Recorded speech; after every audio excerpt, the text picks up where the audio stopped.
तब मोबाइल में सर्च करना, देख मिल जाएगा। सबका पता लगा के रखो, यहाँ वाले तो एक के पीछे पड़े रहेंगे। सबका पता लगाओ, हमारे भगवान ने कितने अवतार ग्रहण किए, कौन कौन सा सब पहचानो। आगे सुनेंगे भगवान मछली भी बने, भगवान कछुआ भी बने। बाकी तो मुख्य मुख्य ही है, रामकृष्ण ये दो अवतार मुख्य बताए गए हैं। समय समय पर जिस रूप की जरूरत पड़ी भगवान वो रूप धारण कर लेते हैं। तो भगवान 12 बन जाते हैं। धरती पानी में डूबी पड़ी थी। ब्रह्मा जी ने स्तुति करी है, प्रभु सृष्टि संचालित करूं तो कैसे करूं, धरती तो है ही नहीं, कमल पर कितने को हम स्थान देंगे। तो भगवान ने कहा चिंता ना करो। भगवान ने सागर में जोर की छलांग लगाई है, ऐसी छलांग लगाई महाराज जैसे सागर का पेट फट गया हो। बहुत जोर की आवाज, पानी बहुत दूर तक उड़ता है। भगवान जब छलांग लगाते हैं, पानी में डुबकी लगाई, वेग से पानी ऊपर उड़ता नजर आता है। भगवान अंदर जा रहे हैं। हिरण्याक्ष नाम का जो दैत्य था ना, वो पृथ्वी को चुराए बैठा था, ले नहीं जाने दूंगा किसी को। भगवान पहुंच गए हैं। अब जैसे तैसे धरती को नाक पर रख लिया, निकलने लगे।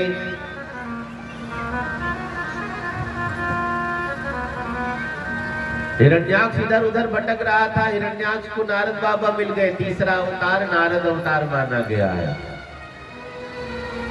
ये भी भगवान ही है।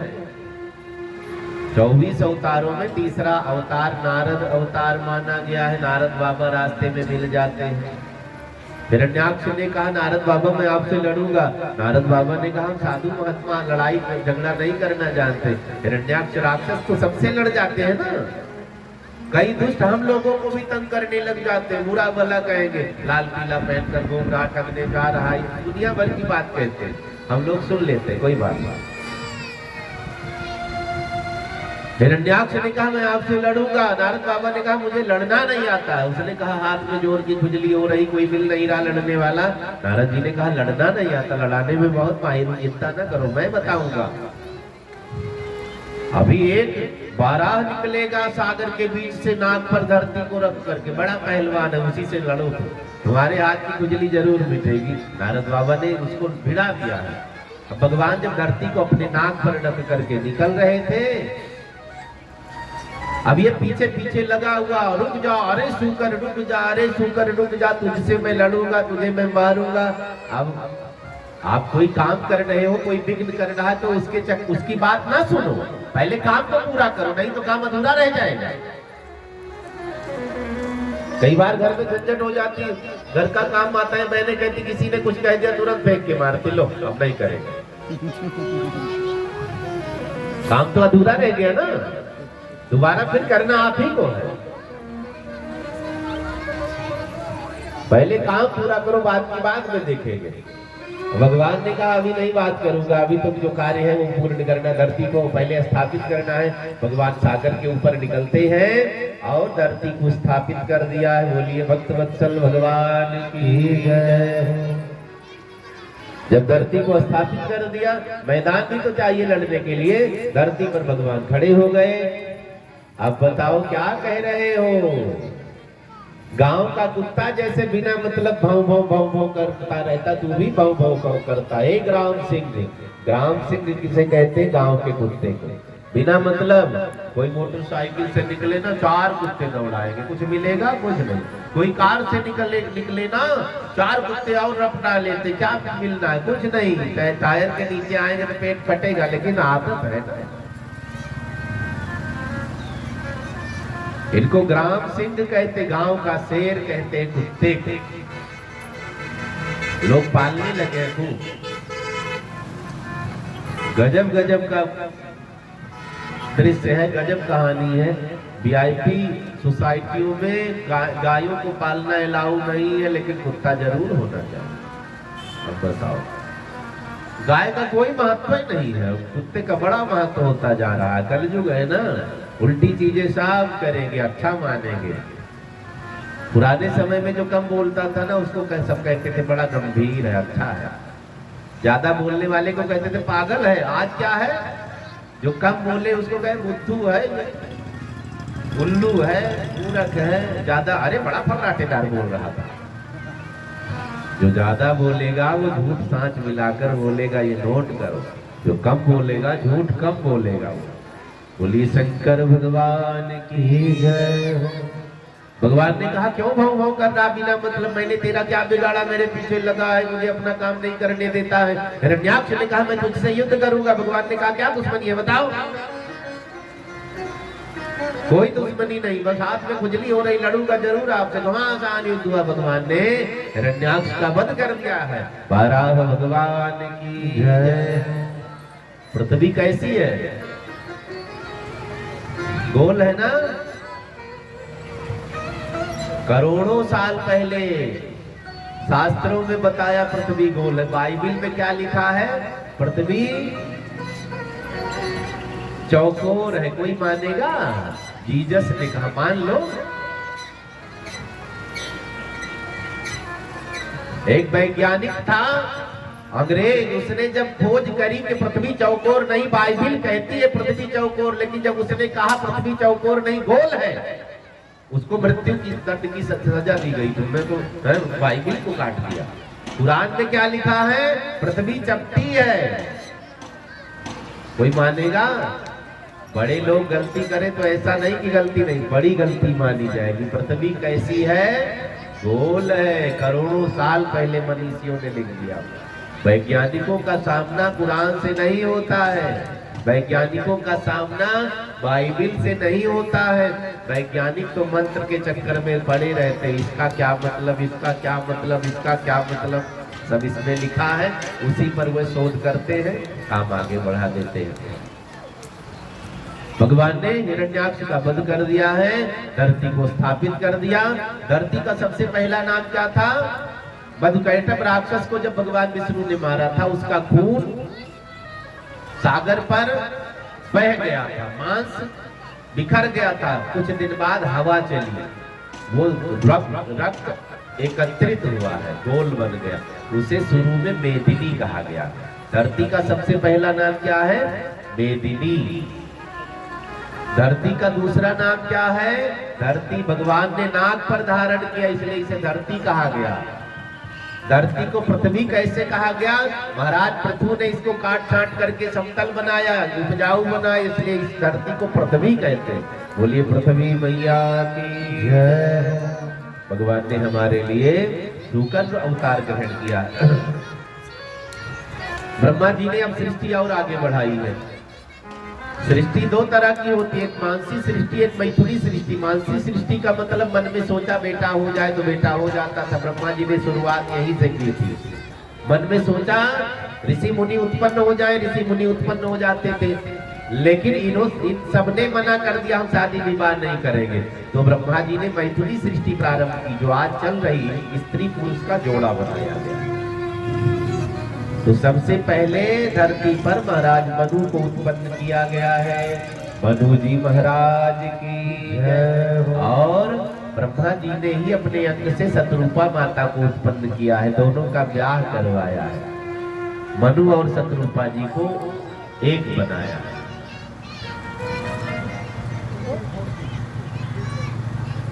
और हम आपके बीच में श्री बलबीर फौजी साहब पधारे हैं। दीप पब्लिक स्कूल ताली बजाकर स्वागत धन्यवाद करेंगे। और आपकी तरफ से भागवत जी में 1100 रुपए का दिव्य दान आया है। भगवान खूब कृपा बनाए, खूब तरक्की हो। बोली वाके बिहारी लाल की जय। चर्चा आगे बढ़ी। ब्रह्मा जी ने सबसे पहले धरती पर किसको उत्पन्न किया है? महाराज मनु को। भैया शत्रुपा को दोनों का विवाह करवाया। वहीं से स्त्री पुरुष का जोड़ा प्रारंभ हो गया। महाराज मनु कई हुए हैं, अलग अलग कल्प में अलग अलग मनु हुए हैं। बस संक्षेप में हम आप सब सुनेंगे। सबसे पहले महाराज मनु, हम लोग क्या है? मनुष्य है। मनु से मनुष्य उत्पन्न हुए हैं। ठीक है, समझ में आ गया ना? हम कहां से आए? मनु से मनुष्य जाति की उत्पत्ति हुई। खाली वर्ण व्यवस्था थी, जाति प्रथा नहीं थी। जिन्होंने जो काम पकड़ लिया उनको वो नाम दे दिया गया, बाद में वही जाति बन गई। लेकिन हम सब महाराज मनु की सत्ता, जितने मनुष्य हैं सब महाराज मनु से उत्पन्न हुए हैं। इनका वर्णन तुलसीदास जी ने रामायण में भी किया है।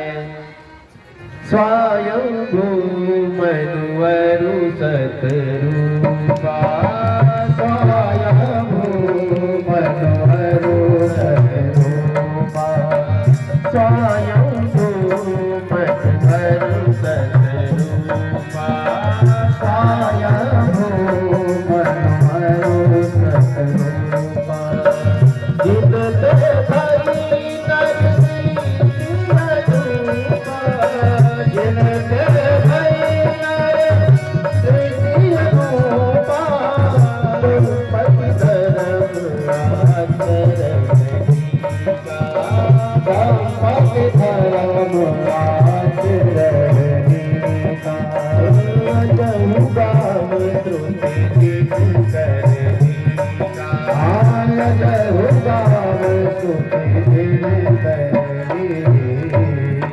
महाराज उत्तानपाद जी से सृष्टि आगे बढ़ने लग जाती है। भगवान ब्रह्मा से ये उत्पन्न हुए, इन्हीं से मैथुनी सृष्टि गृहस्थी यहीं से शुरू हुई है। नर नारी का जोड़ा यहीं से बनाया गया है। आप महाराज उत्तानपाद महाराज मनु पूरी धरती के राजा बनाए गए, जिले के नहीं पूरी धरती के छत्र राजा बनाए गए।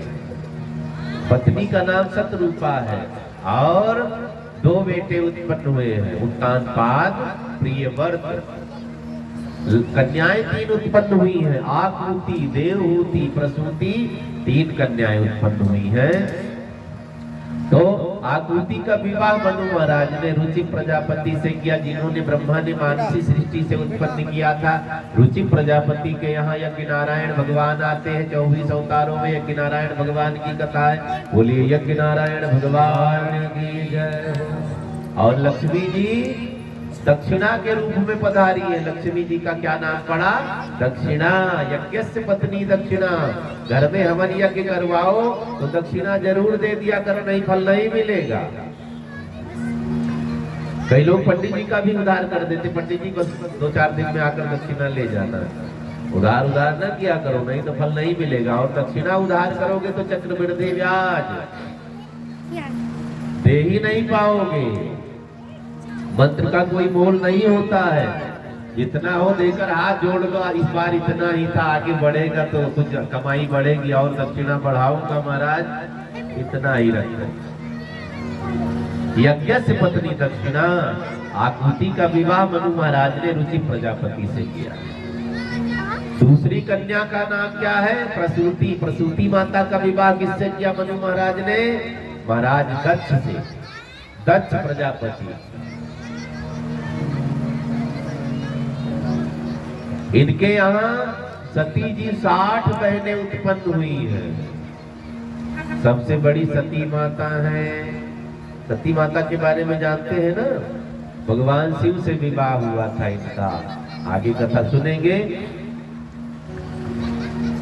अब तीसरी पुत्री का विवाह करना है। कोई लड़का समझ में नहीं आ रहा। ब्रह्मा जी से पूछने लगे, पितामह कोई लड़का नहीं मिल रहा। ब्रह्मा जी ने कहा जंगल में एक बाबा जी तपस्या करने, उन्हीं से कहा तो क्या नाम है बाबा जी का? करदम नाम है। करदम। करदम का मतलब जो इंद्रियों का दमन कर दे। कुछ बुरा ना करना, ना बुरा देखना, ना बुरा सोचना, ना बुरा बोलना, इंद्रियों का दमन कर दे, वो करदम है। ये बड़े सिद्ध महात्मा जंगल में बैठे हैं, घनघोर आराधना कर रहे हैं। शरीर सूख करके कांटा हो गया है।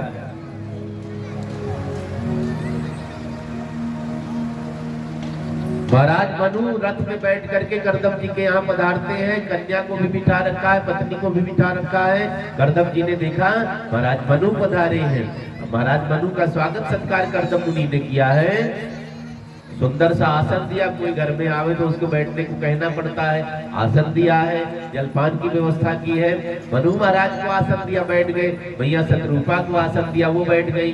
अब देवहूति नाम है कन्या का, जिससे इनका विवाह होना। अभी कोई चर्चा नहीं चली है, करदम जी ने देवहूति जी को भी आसन दिया है, लेकिन देवहूति जी को पता है मेरे पिता इनसे मेरा ब्याह करना चाहते हैं।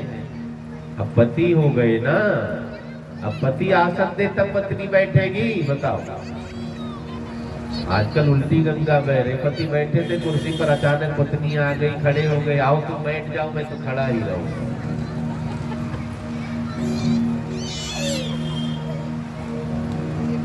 शरीर में रोग हो जाए या कष्ट हो कोई बात नहीं, पति सेवा करे, सास ससुर भी सेवा कर सकते हैं आपकी। जब शरीर स्वस्थ रहे तो सेवा नहीं लेगी। स्त्री का जीवन बहुत संघर्षमय होता है। सारा त्याग आपके लिए है, सारी मेहनत आपके लिए है। इनको भी मनाना, उनको भी मनाना, इनको भी तैयार करके भेजना, उनको भी तैयार करके भेजना, इनके लिए भी व्रत करना, उनके लिए भी व्रत करना। जब अपना नंबर आया ना तो रोटी खाने का भी ठीक से टाइम नहीं मिला, जल्दी जल्दी खाया, आधी रोटी, तब तक रिश्तेदार आ गए, छुपा दिया, बाद में खा लूंगी। रिश्तेदार 2 दिन रह गए, 2 दिन बेचारी चक्कर में रही कि कब मौका मिले खा लूं। तो स्त्रियों का जीवन बहुत महान होता है। तो आप अगर टेंशन में रहोगी तो गड़बड़ है ना। आप हमेशा खुश रहो, क्योंकि बहुत जिम्मेदारी उठानी है आपको। अगर आपको कुछ हो गया, भले पति परिवार वाले आपको कहे तुम जाओ मायके चले जाओ, मैं छोड़ दूंगा, तो 4 दिन के लिए मायके जाकर देखो, यहाँ आफत आ जाएगी, एकादशी हो जाएगी,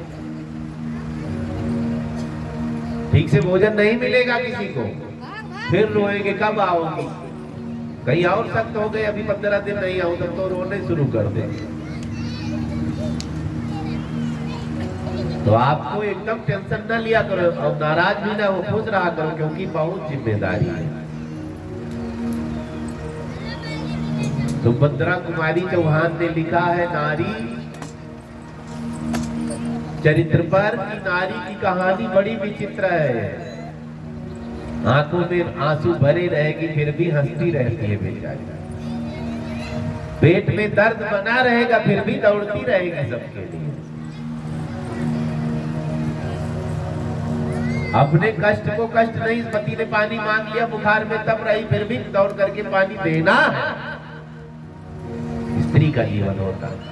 महारानी देवहूति ने आसन पर हाथ रख लिया, बैठी नहीं है। सम्मान तो जरूरी है, पति ने आसन दिया है।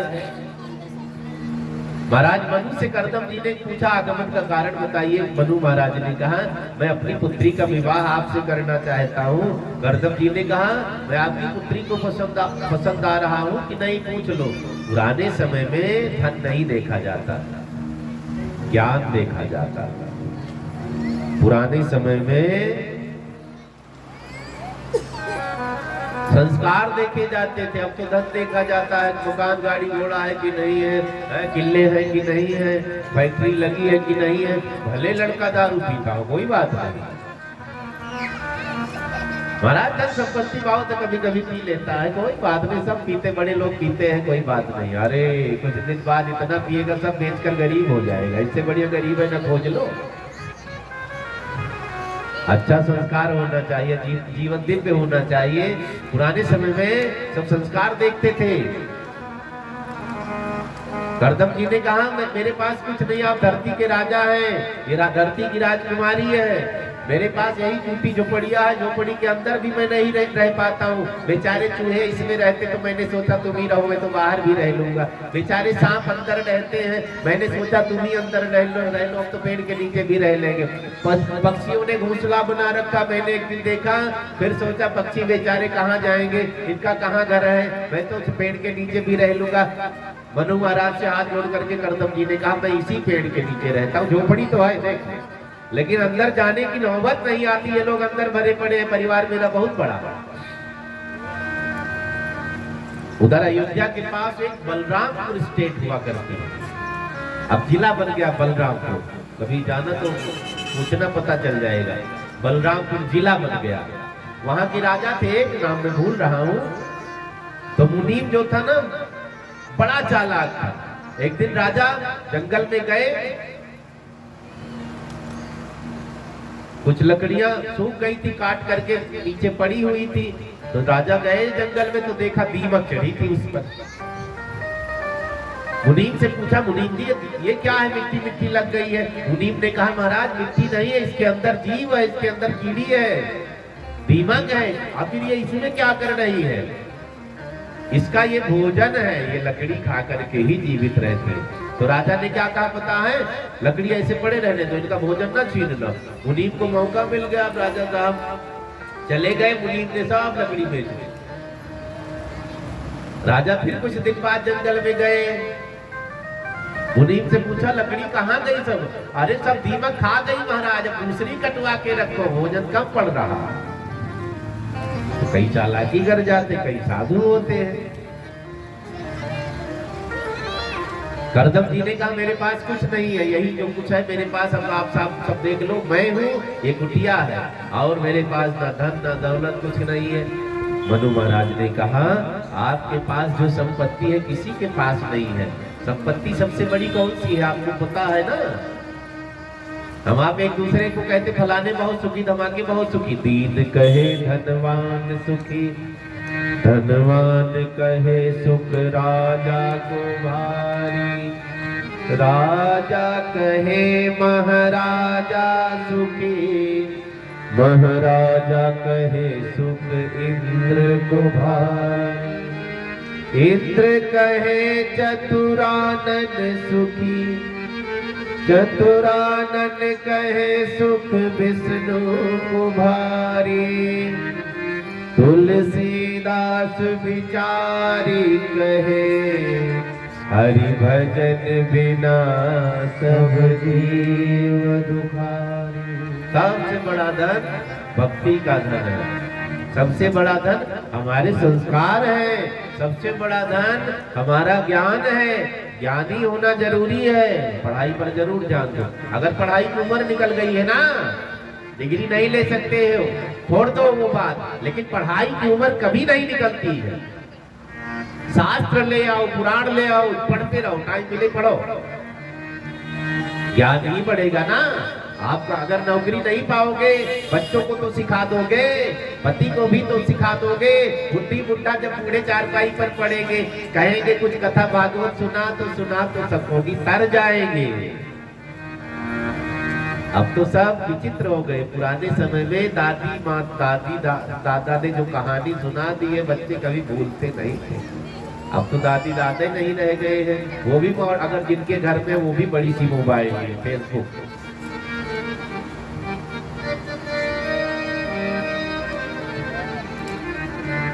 ज्ञान की कोई उम्र नहीं, भक्ति की कोई उम्र नहीं।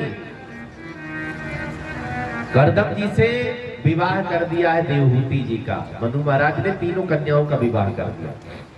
अब करदम जी का विवाह हुआ, बहुत खुश है। शादी होती तो उस दिन खुशी का माहौल ही रहता। महाराज करदम बड़े प्रसन्न हैं, लेकिन इन्होंने नियम नहीं छोड़ा है। शाम हुई, फिर बैठ गए पूजा पाठ करने के लिए। अब बैठे तो बैठे ही रह गए, इनका मन निर्मल है, समाधि लग गई। समाधि एक दो दिन की नहीं लगी, इस बार बहुत लंबी समाधि लग गई। कई हजार साल आंख बंद किए बैठे रह गए। शादी हुई और समाधि, दुल्हनिया बुढ़ी हो गई, बाल सफेद, झुर्री पड़ गई, बुढ़िया हो गई देवहूति माता। अभी आंखें नहीं खुली पति देवता की। जो नियम बनाओ छोड़ना नहीं चाहिए। आजकल तो गजब गजब लोग हैं, पड़ोस में अगर शादी है, एकादशी व्रत कर रखा है, भगवान से हाथ जोड़ लेंगे, अगली एकादशी को रह लूंगा, पनीर छूट जाएगा।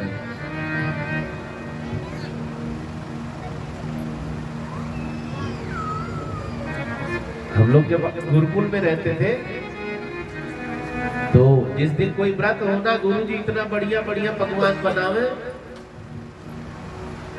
दिखा दिखा करके। अब वो बाद में थोड़ा रोगी हो गए थे, शुगर हो गया था, तो व्रत नहीं कर पाते थे। व्रत वाले दिन इतना बढ़िया बढ़िया बनवावे, अब हम सबको दिखा दिखा कर अकेले खाए। ले लो थोड़ा सा, ले लो थोड़ा, अब मुंह में तो पानी आ रहा है, रहने दीजिए, रहने दीजिए। खिलाते थे, नहीं छोड़ना चाहिए। करदम जी समाधि में बैठे हैं, दुल्हनिया बूढ़ी हो गई। एक दिन की घटना है, मैया देवहूति अपने नियम में लगी हुई थी, आश्रम की सफाई करती है। अंदर गई कुटिया को देखा तो कुटिया में सब लगे पड़े हैं, वहां वैसे ही छोड़ दिया उन्होंने, जैसे तैसे दूसरी कुटिया बनाई।